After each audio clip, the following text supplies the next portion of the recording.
ማሮቼ ፍቅሮቼ እንዴት አደራችሁ? እንኳን አደረሳችሁ በድጋሚ ሀዩቲ እንጀራ ቤት ብላችሁ ከች ማለት ትችላላችሁ። አሁን እንግዲህ ኢማራት ያው ስለማይመጣ አውሮፕላን ታውቃላችሁ እንጀራ የለም ኢማራት ውስጥና ሴቱን የታዲያ እንጀራ እንዴት ነው ማጣው ብዬላችሁ ይኸው ታጠቂ ተነስቻለሁ። ሀዩቲ እንጀራ ቤት ብላችሁ መግዛት ለፈለጋችሁ ከች በሉና ግዙኝ እላችኋለሁ። ከች በሉና ግዙ። እየጋገርኩ ነው ይኸው እየጋገርኩ ነው ማሮቼ።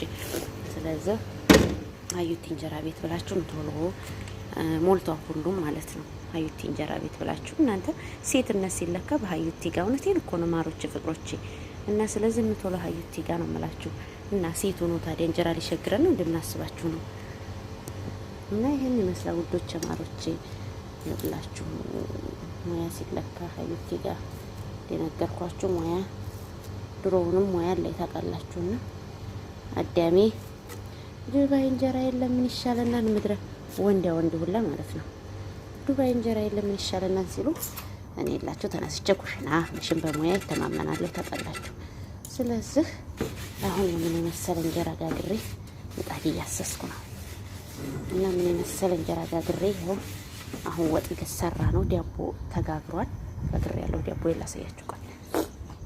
ይኸው እዚህ ውስጥ ነው ዳቦ የከፉን ውስጥ ነው።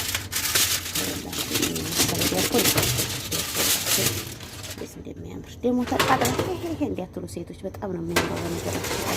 ስለዚህ በኋላ ግን ፈርሻ አሳያችኋለሁ። ጠብቁኝ እሺ ማሮቼ ፍርዶቼ። ይሄን ይመስላል። አረ ምጣዱ ሰማን እናቴ እናንተ አውርታችሁ ጉድ እኮ ነው። ሙያ ያለው ሰው እኮ ብዙ ያወራል። ይኸውላችሁ ደግሞ አይኑም ቄጡም እንጂ አይና ቁጣውን እንዲያትሉ የሙያው ጥናት ነው። አይኑም ቄጡም እንጂ አይኔ የወጣው ሰምታችኋል።